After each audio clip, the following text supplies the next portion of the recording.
So, all of us are aware of the basic problem that we face as Pan Am riders. An off-roading vehicle with the shocker there.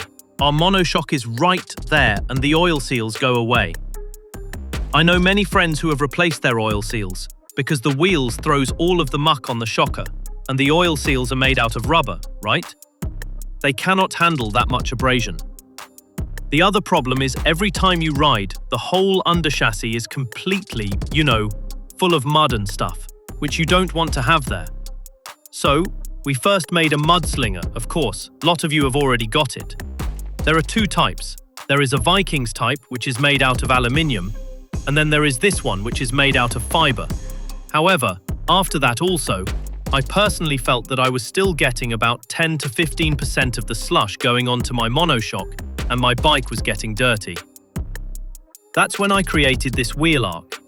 This is a complete wheel arc which basically mounts on the Mudslinger here and mounts on this plastic part there. No modifications are required. It's a very straightforward mounting, but this really takes away all the slush, and I'm really happy that I put this.